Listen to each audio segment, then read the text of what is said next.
ನ್ಯೂಸ್ಗೆ ಸ್ವಾಗತ. ನಾನು ಚಾಂದಿನಿ. ಇದೀಗ ಮುಖ್ಯಾಂಶಗಳು. ಸಾಮಾಜಿಕ ಪಿಡುಗನ್ನ ದೂರವಿರಿಸಿ ಸಾಮಾಜಿಕ ನ್ಯಾಯ ಕಾಪಾಡಿ ಜೆಎಂಎಫ್ಸಿ ನ್ಯಾಯಾಧೀಶ ಮಹಂತೇಶ್ ಕರೆ.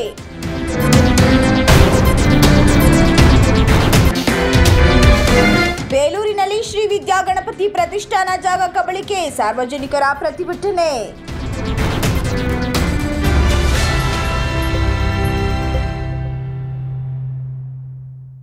ಸಾಮಾಜಿಕ ಪಿಡುಗನ್ನ ದೂರ ಇರಿಸುವ ಮೂಲಕ ಸಾಮಾಜಿಕ ನ್ಯಾಯಕ್ಕಾಗಿ ಎಲ್ಲರೂ ಗಮನ ಹರಿಸಬೇಕಿದೆ ಅಂತ ಜೆಎಂಎಫ್ಸಿ ಹಿರಿಯ ನ್ಯಾಯಾಧೀಶೆ ನಿವೇದಿತಾ ಮಹಂತೇಶ್ ಮುನುವಳ್ಳಿ ಮಠ್ ತಿಳಿಸಿದರು. ಪಟ್ಟಣದ ಸರ್ಕಾರಿ ಗೃಹ ವಿಜ್ಞಾನ ಮಹಿಳಾ ಕಾಲೇಜಿನಲ್ಲಿ ಗುರುವಾರ ವಿಶ್ವ ಸಾಮಾಜಿಕ ನ್ಯಾಯ ದಿನ ಕುರಿತು ಕಾನೂನು ಅರಿವು ಮೂಡಿಸಿ ಮಾತನಾಡಿದರು. ಈ ಸಂದರ್ಭದಲ್ಲಿ ನ್ಯಾಯಾಧೀಶೆ ಚೇತನ, ಹಿರಿಯ ವಕೀಲ ಎಸ್ಎಚ್ ಅರುಣ್ ಕುಮಾರ್, ಪ್ರಾಂಶುಪಾಲರಾದ ಯುಎಚ್ ಆಶಾ ಜ್ಯೋತಿ, ವಕೀಲರ ಸಂಘದ ಅಧ್ಯಕ್ಷ ಎಂವಿ ಶಿವಕುಮಾರ್ ಹಾಗೂ ಉಪನ್ಯಾಸಕರು ಉಪಸ್ಥಿತರಿದ್ದರು. ನೆಹರು ನಗರದಲ್ಲಿರುವ ಶ್ರೀ ವಿದ್ಯಾಗಣಪತಿ ಪ್ರತಿಷ್ಠಾಪನೆಗೊಳ್ತಾ ಇದ್ದಂತಹ ಜಾಗವನ್ನ ಕೆಲ ಭೂಗಳ್ಳರಿಗೆ ಖಾತೆ ಮಾಡಿಸಿಕೊಟ್ಟಿರುವುದನ್ನು ಖಂಡಿಸಿ ಸ್ಥಳೀಯ ಜನಪ್ರತಿನಿಧಿಗಳು, ಸಾರ್ವಜನಿಕರು ಪ್ರತಿಭಟನೆಯನ್ನ ನಡೆಸಿದರು. ಈ ವೇಳೆ ಶ್ರೀ ವಿದ್ಯಾಗಣಪತಿ ಸೇವಾ ಸಮಿತಿಯ ಅಧ್ಯಕ್ಷ ಅರುಣ್ ಕುಮಾರ್ ಮಾತನಾಡಿ, ಸುಮಾರು 40 ವರ್ಷಗಳಿಂದ ಈ ಜಾಗದಲ್ಲಿ ಗಣಪತಿ ಪ್ರತಿಷ್ಠಾಪಿಸಿಕೊಂಡು ಬರ್ತಿದ್ದೇವೆ ಅಂತ ವಿವರಿಸಿದರು. ಈ ಸಂದರ್ಭದಲ್ಲಿ ಪುರಸಭೆ ಸದಸ್ಯ ಜಮಾಲ್ ಹಾಗೂ ಜಗದೀಶ್, ಪುರಸಭೆ ಅಧ್ಯಕ್ಷ ಎಆರ್ ಅಶೋಕ್, ಪುರಸಭೆ ಸದಸ್ಯರಾದ ಅಕ್ರಮ್, ಜಮೀಲ್, ತೌಫಿಕ್, ಭರತ್, ಅಶೋಕ್, ರವಿಕುಮಾರ್, ಅರುಣ್, ಮಂಜುನಾಥ್, ಯಮಸಂದಿ, ಪಾಪಣ್ಣ, ಸಮಾದ್, ಜುಬೇರ್, ಎನ್ ಅನಂತು, ಎನ್ಆರ್ ಸಂತೋಷ್, ವೆಂಕಟೇಶ್ ಸೇರಿದಂತೆ ಸಾರ್ವಜನಿಕರು ಹಾಜರಿದ್ದರು. ಸನ್ಯಾಸಿಹಳ್ಳಿ ಗ್ರಾಮ ಪಂಚಾಯಿತಿ ಈ ಹಿಂದೆ ಅಧ್ಯಕ್ಷರಾಗಿದ್ದ ಶ್ರೀಧರ್ ಅವರ ರಾಜೀನಾಮೆ ಹಿನ್ನೆಲೆಯಲ್ಲಿ ಶಿವೇಗೌಡ ಒಬ್ಬರೇ ನಾಮಪತ್ರ ಸಲ್ಲಿಸಿದ ಹಿನ್ನೆಲೆಯಲ್ಲಿ ಚುನಾವಣಾ ಅಧಿಕಾರಿಯಾಗಿದ್ದ ಬೇಲೂರು ತಹಸೀಲ್ದಾರ್ ಎಂ ಮಮತಾ ಅವರು ಅಧ್ಯಕ್ಷರಾಗಿ ಶಿವೇಗೌಡ ಅವರು ಆಯ್ಕೆಯಾಗಿದ್ದಾರೆಂದು ಘೋಷಣೆಯನ್ನ ಮಾಡಿದರು. ನಂತರ ಮಾತನಾಡಿದ ಅವರು, ನೂತನ ಅಧ್ಯಕ್ಷ ಶಿವೇಗೌಡ ನನ್ನ ಮೇಲೆ ನಂಬಿಕೆ ಇಟ್ಟು 2ನೇ ಬಾರಿಗೆ ಅಧ್ಯಕ್ಷನಾಗಿ ಆಯ್ಕೆಯಾಗಲು ಸಹಕರಿಸಿದ ಎಲ್ಲ ನನ್ನ ಸದಸ್ಯರಿಗೆ ಹಾಗೂ ನಮ್ಮ ಮುಖಂಡರಿಗೆ ಧನ್ಯವಾದ ಅರ್ಪಿಸಿದರು. ಎಲ್ಲರಿಗೂ ಧನ್ಯವಾದ ತಿಳಿಸಿ ಇಷ್ಟಪಡ್ತೀನಿ. ಎಲ್ಲ ಸಹಕಾರದಿಂದ ಪಂಚಾಯತಿ ವ್ಯಾಪ್ತಿಯಲ್ಲಿ ಒಳ್ಳೆ ಕೆಲಸಗಳನ್ನು ಮಾಡಿ ಒಳ್ಳೆ ಹೆಸರು ತಗೊಂಡು ಪಂಚಾಯತಿ ಒಳ್ಳೆ ಹೆಸರು ಬರೋತರ ಮಾಡಿ ಎಲ್ಲ ನಮ್ಮ ಸದಸ್ಯರು ಹೆಸರು ಬರೋತರ ಮಾಡಿ ಕೆಲಸ ಮಾಡ್ತೀನಿ. ಸಂದರ್ಭದಲ್ಲಿ 2ನೇ ಬಾರಿ ಅಧ್ಯಕ್ಷ ಏನಿದೆ ಸರ್? ಈಗ ಮೊದಲು ಸಮಸ್ಯೆಗಳು ಏನಿದೆ ಅದನ್ನೆಲ್ಲ ಸರಿಪಡಿಸಿ ಎಲ್ಲ ಜನರಿಗೆ ಒಳ್ಳೆಯದಾಗತ್ತರ ಕೆಲಸ ಮಾಡಬೇಕು ಅಂತ. ಈ ವೇಳೆ ಉಪಾಧ್ಯಕ್ಷೆ ಪಾರ್ವತಿ, ಸದಸ್ಯರಾದ ವೆಂಕಟೇಶ್, ರಮೇಶ್, ಶ್ರೀಧರ್, ಮೋಹನ್ ಕುಮಾರ, ಜ್ಯೋತಿ, ವಿನೋದ, ಆಯುಷ್ ಹಾಗೂ ಯೋಜನಾ ಪ್ರಾಧಿಕಾರದ ಅಧ್ಯಕ್ಷ ಸೈಯದ್ ತೌಫಿಕ್, ಪುರಸಭೆ ಮಾಜಿ ಅಧ್ಯಕ್ಷ ಹಾಲಿ ಸದಸ್ಯ ಜಿ ಶಾಂತಕುಮಾರ್, ದಾನಿ, ಚಂದ್ರಶೇಖರ್ ಸೇರಿದಂತೆ ಇತರರು ಹಾಜರಿದ್ದರು. ಇದೇ ವೇಳೆ ಅಭಿಮಾನಿಗಳು ಪಟಾಕಿಯನ್ನು ಸಿಡಿಸಿ ಸಂಭ್ರಮಿಸಿದರು. ಭಾರತ ಉಳಿದಿರುವುದಕ್ಕೆ ನೇತಾಜಿ ಸುಭಾಷ್ ಚಂದ್ರ ಬೋಸ್ ಮತ್ತು ಸ್ವಾಮಿ ವಿವೇಕಾನಂದರಂತಹ ಸಾವಿರಾರು ವ್ಯಕ್ತಿಗಳು ಕಾರಣ ಎಂದು ಹಿಂದೂ ಜಾಗರಣಾ ವೇದಿಕೆ ಕ್ಷೇತ್ರೀಯ ಸಂಘಟಕ ಬೇಲೂರು ಅಧ್ಯಕ್ಷ ಜಗದೀಶ್ ಕಾಂತಾರ್ ತಿಳಿಸಿದರು. ನಗರದ ಶ್ರೀ ಶಂಕರ ಮಠದಲ್ಲಿ ಹಿಂದೂ ಜಾಗರಣ ವೇದಿಕೆಯವರ ಸಂಯುಕ್ತಾಶ್ರಯದಲ್ಲಿ ಗುರುವಾರದಂದು ಹಮ್ಮಿಕೊಳ್ಳಲಾಗಿದ್ದ ಯುವ ಸಮಾವೇಶದಲ್ಲಿ ದಿಕ್ಸೂಚಿ ಭಾಷಣದಲ್ಲಿ ಮಾತನಾಡಿದರು. ಇಂದಿನ ಸ್ವಾತಂತ್ರ್ಯಕ್ಕೆ ಕಾರಣರಾದ ಎಲ್ಲರನ್ನ ನೆನಪಿಸಿಕೊಳ್ಬೇಕು. ಇತಿಹಾಸವನ್ನು ಸ್ಮರಿಸಿಕೊಂಡಾಗ ಮಾತ್ರ ನಮಗೆ ಸ್ವಾತಂತ್ರ್ಯದ ಬೆಲೆ ಎನ್ನುವ ಕಿಮ್ಮತ್ತು ಅರ್ಥವಾಗುತ್ತೆ ಅಂತ ಹೇಳಿದರು. ಕಾರ್ಯಕ್ರಮದಲ್ಲಿ Poorna Prajna infrastructure developers KR Lakshmikanth, Hindu Jagarana Vedike ಜಿಲ್ಲಾ ಸಂಯೋಜಕ ಲೋಕೇಶ್, ವಿಶ್ವ ಹಿಂದೂ ಪರಿಷತ್ ಅಧ್ಯಕ್ಷ ವೇಣುಗೋಪಾಲ್, ಹಾಸನ ವಿಭಾಗೀಯ ಕಾರ್ಯದರ್ಶಿ ಮಹಿಪಾಲ್, ರಕ್ಷಿತ್, ಭಾರದ್ವಾಜ್, ಮಂಜು ಇತರರು ಉಪಸ್ಥಿತರಿದ್ದರು. ರಾಷ್ಟ್ರೀಯ ಹಬ್ಬಗಳ ಆಚರಣಾ ಸಮಿತಿಯ ವತಿಯಿಂದ ಪಟ್ಟಣದ ತಾಲೂಕು ಆಡಳಿತ ಸೌಧದ ಸಭಾಂಗಣದಲ್ಲಿ ಗುರುವಾರ ಸರ್ವಜ್ಞ ದಿನಾಚರಣೆಯನ್ನು ಆಚರಿಸಲಾಯಿತು. ಕಾರ್ಯಕ್ರಮದಲ್ಲಿ ಮುಖ್ಯ ಅತಿಥಿಯಾಗಿ ಆಗಮಿಸಿ ತಾಲೂಕು ಕನ್ನಡ ಸಾಹಿತ್ಯ ಪರಿಷತ್ ಅಧ್ಯಕ್ಷೆ ಶಾರದಾ ಗುರುಮೂರ್ತಿ ಮಾತನಾಡಿ, ತ್ರಿಪದಿಗಳ ಮೂಲಕ ಸರ್ವಜ್ಞ ಅವರು ಮನುಷ್ಯನ ಜೀವನಕ್ಕೆ ಹತ್ತಿರವಾದ ಸರಳವಾದ ತ್ರಿಪದಿಗಳ ಮೂಲಕ ವಚನಗಳನ್ನು ತಿಳಿಸುವ ಮೂಲಕ ಸಮಾಜದಲ್ಲಿ ಬೆಳಕು ಚೆಲ್ಲಿದವರು. ಅವರ ವಚನಗಳ ಸಾರವನ್ನ ಇಂದಿನ ವಿದ್ಯಾರ್ಥಿಗಳಿಗೆ ತಿಳಿಸುವ ಕಾರ್ಯಗಳು ಆಗಬೇಕಾಗಿದೆ ಅಂತ ಹೇಳಿದರು. ಶಿಕ್ಷಣ ಇಲಾಖೆಯ ಸಂಯೋಜಕ ಕಾಂತರಾಜ್ ಮಾತನಾಡಿ, ಸರ್ವಜ್ಞ ಅವರು ತಮ್ಮ ಜೀವನದ ಎಲ್ಲಾ ಸಾರವನ್ನ 3 ಸಾಲುಗಳಲ್ಲಿ ಪ್ರಾಸಬದ್ಧವಾಗಿ ಕಟ್ಟಿಕೊಟ್ಟಿದ್ದಾರೆ. ಸರ್ವಜ್ಞ ಅವರು ಆರ್ಷ ಕವಿಯಾಗಿದ್ರು. ನಿಂತಲ್ಲೇ ಆ ಸಂದರ್ಭಕ್ಕೆ ಅನುಗುಣವಾಗಿ ವಚನಗಳನ್ನು ರಚಿಸುವಂತ ಮಹಾನ್ ವ್ಯಕ್ತಿ ಸರ್ವಜ್ಞ. ಸುಮಾರು 7070ಕ್ಕೂ ಹೆಚ್ಚು ವಚನಗಳನ್ನು ರಚಿಸಿದ್ದಾರೆ ಎಂಬುದು ಇತಿಹಾಸಕಾರರ ಅಭಿಪ್ರಾಯವಾಗಿದೆ ಅಂತ ಹೇಳಿದರು. ಅನುಭವಿ ಕವಿ ಸಂತ ಸರ್ವಜ್ಞನ ಕೆಲವು ತ್ರಿಪದಿಗಳು ಎಷ್ಟು ಅರ್ಥಪೂರ್ಣವಾಗಿದೆ. ವೆಚ್ಚನ ಮನೆಯಲ್ಲಿ ವೆಚ್ಚಕ್ಕೆ ಮನೆಯರು ಇಚ್ಛೆ ಎತ್ತು ಸತಿಯಲ್ಲಿ ಸ್ವರ್ಗಕ್ಕೆ ಕಿಚ್ಚು ಹಚ್ಚಿ ಅಂತ ಸರ್ವಜ್ಞ. ಇವತ್ತಿನ ಪರಿಸ್ಥಿತಿ ಕುಟುಂಬದಲ್ಲಿ ಯಾವ ಥರ ಇರ್ಬೋದು ಅಂತ ಅದಕ್ಕೆ ತೋರಿಸ್ಕೊಳ್ಳೋದು. ಹಾಗೆ ಸರ್ ಹೇಳಿದಾಗೆ ಸಾಲವನ್ನು ಕೊಂಬಾಗ ಹಾಲುಗಳ ಮುಂದಂತೆ ಸಾಲಿಗರು ಬಂದೇಳುವ ಕಿಬ್ಬದೆ ಕೀಲು ಬುರಿದಂತೆ ಸರ್ವಜ್ಞ. ಈ ಸೂಕ್ತಿಗಳನ್ನು ಸಾಲ ತೊಳಕ್ಕೆ ಬರ್ತಾರೆ ಬ್ಯಾಂಕ್ಗಳಾಗಲಿ ಬೇರೆ ಹಾಕಬೇಕು ಅಂತ ಅನ್ಸುತ್ತೆ. ಯಾಕೆ ಸಾಲ ತೊಗೊಳಕ್ಕೆ ಬರುವಾಗ ಬಹಳ ಖುಷಿಯಿಂದ ಸಾಲ ಸಿಕ್ತು ಅಂತ ಖುಷಿಯಾಗಿ ಹೋಗ್ತಾರೆ. ಸಾಲ ತೀರಿಸಬೇಕು ಅಂತ ಬಂದಾಗ ಇಲ್ಲಿ ನೆಪ ಹೇಳ್ತಾರೆ.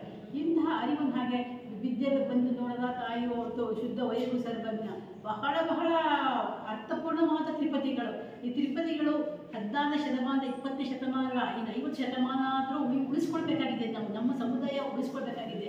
ಇವತ್ತು ನೀವು ಬಂದಿದ್ದೀರ, ಮಹಿಳೆಯರು ಕಾಣಿಸ್ತಾ ಇಲ್ಲ.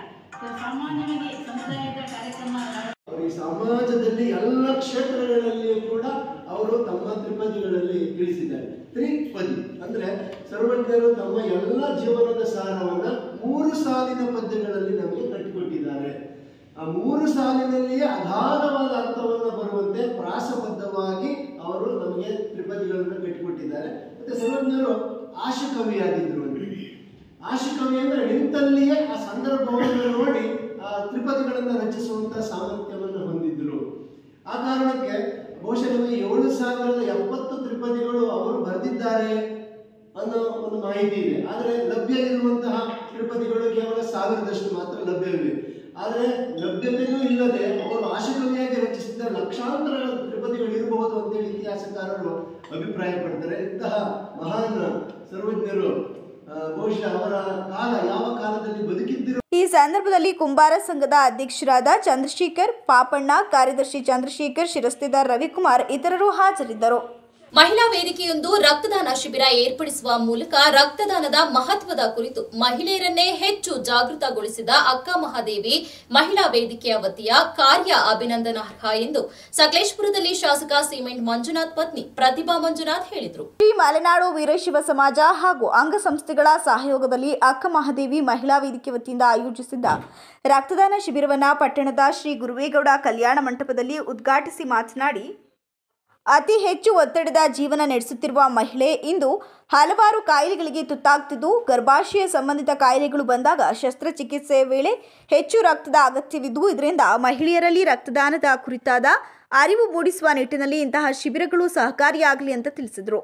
ಅಕ್ಕ ಮಹಾದೇವಿ ಮಹಿಳಾ ವೇದಿಕೆ ಅಧ್ಯಕ್ಷೆ ಕೋಮಲಾ ದಿನೇಶ್ ಮಾತನಾಡಿ, ವೇದಿಕೆಯ ಅಧ್ಯಕ್ಷೆಯಾಗಿ ಅಧಿಕಾರ ವಹಿಸಿಕೊಂಡ ನಂತರ ವೇದಿಕೆ ಕೇವಲ ಸಮುದಾಯದ ಮಹಿಳೆಯರಿಗೆ ಸೀಮಿತವಾಗದೆ ಎಲ್ಲ ವರ್ಗದ ಮಹಿಳೆಯರಿಗೆ, ಮಕ್ಕಳಿಗೆ ನೆರವಾಗುವಂತಹ ಕಾರ್ಯಕ್ರಮಗಳನ್ನು ಆಯೋಜಿಸಿದ್ದು, ಇದಕ್ಕೆ ಮಲೆನಾಡು ವೀರಶೈವ ಸಮಾಜದ ಸರ್ವ ಮುಖಂಡರುಗಳ ಸಹಕಾರವಿದೆ ಅಂತ ಹೇಳಿದರು.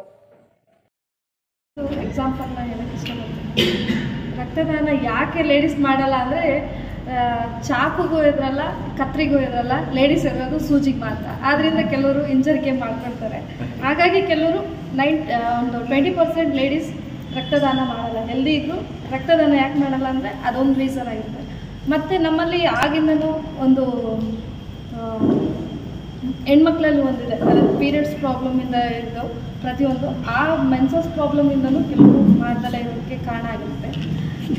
ಮೇಯ್ನ್ ಈಗಿನ ಕಾಯಿಲೆಗಳಿಗೆ ರಕ್ತದ ಅವಶ್ಯಕತೆ ತುಂಬ ಇದೆ. ಈಗ ಕ್ಯಾನ್ಸರ್ ಪೇಷಂಟ್ಗಳಾಗಲಿ, ಈಗ ಆಲ್ಮೋಸ್ಟ್ ಜಾಸ್ತಿ ತೊಗೊಳ್ತಾ ಇರೋದು ಕ್ಯಾನ್ಸರ್ ಪೇಷಂಟ್. ಈಗ ಆಲ್ಮೋಸ್ಟ್ ಎಲ್ಲರೂ ಹೇಳಿದ್ದಾರೆ. ಬಟ್ ಕ್ಯಾನ್ಸರ್ ಪೇಷಂಟ್ಗೆ ಏನಾದರೂ ಕೀಮೋ ಕೊಟ್ಟಾಗ ಅವ್ರ ಬಾಡಿಲಿ ಬ್ಲಡ್ ಸೆಲ್ಗಳು ಕಮ್ಮಿ ಆಗುತ್ತೆ ಮತ್ತು ಬ್ಲಡ್ ಉತ್ಪತ್ತಿ ಕಮ್ಮಿ ಆಗುತ್ತೆ. ಅಂಥವರಿಗೆ ಮಿನಿಮಮ್ ಒಂದು 2 ಬಾಟಲ್ 3 ಬಾಟಲ್ ಬೇಕಾಗುತ್ತೆ. ಇಲ್ಲಿ ಒಬ್ಬರು ಹಾಸನಲ್ಲಿ ಒಬ್ಬರು ಕೀಮೋ ತೊಗೊಳ್ತಾ ಇದ್ದಾರೆ. ಸುಮಾರು 18 ಕೀಮೋಗಳಾಗಿದೆ.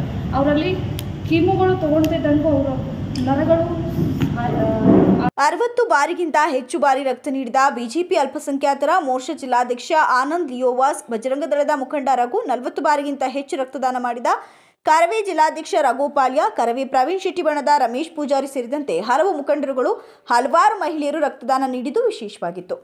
ಅಕ್ಕ ಮಹಾದೇವಿ ಮಹಿಳಾ ವೇದಿಕೆಯ ಕಾರ್ಯದರ್ಶಿ ಗಾಯತ್ರಿ ಮುರುಗೇಶ್ ಮಾತನಾಡಿದರು. ಖಜಾಂಜಿ ಸುಮಾ ಸೋಮಶೇಖರ್, ಉಪಾಧ್ಯಕ್ಷೆ ವಿಜಯ ಧನ್ಯಕುಮಾರ್, ಮಲೆನಾಡು ವೀರಶೈವ ಸಮಾಜದ ಸಂಘಟನಾಧ್ಯಕ್ಷ ಮೂಗಲಿ ಧರ್ಮಪ್ಪ, ಪ್ರಧಾನ ಕಾರ್ಯದ ಮಂಜುನಾಥ್, ಕಾರ್ಯದರ್ಶಿ ಎವಿ ನರೇಶ್, ಸಹ ಕಾರ್ಯದರ್ಶಿ ಸುರೇಶ್, ವೀರಶೈವ ಮುಖಂಡ ದಿನೇಶ್ ಸುಳ್ಳಕ್ಕಿ, ಕಾಂಗ್ರೆಸ್ ರೈತ ಮುಖಂಡ ಬಿಡಿ ವಿಜಯಕುಮಾರ್ ಸೇರಿ ಹಲವು ಗಣ್ಯರು ಪಾಲ್ಗೊಂಡಿದ್ದರು. ಕೊನೆಯಲ್ಲಿ ಮತ್ತೊಮ್ಮೆ ಮುಖ್ಯಾಂಶಗಳು. ಸಾಮಾಜಿಕ ಪಿಡುಗನ್ನ ದೂರವಿರಿಸಿ ಸಾಮಾಜಿಕ ನ್ಯಾಯ ಕಾಪಾಡಿ, ಜೆಎಂಎಫ್ಸಿ ನ್ಯಾಯಾಧೀಶ ಮಹಂತೇಶ್ ಕರೆ.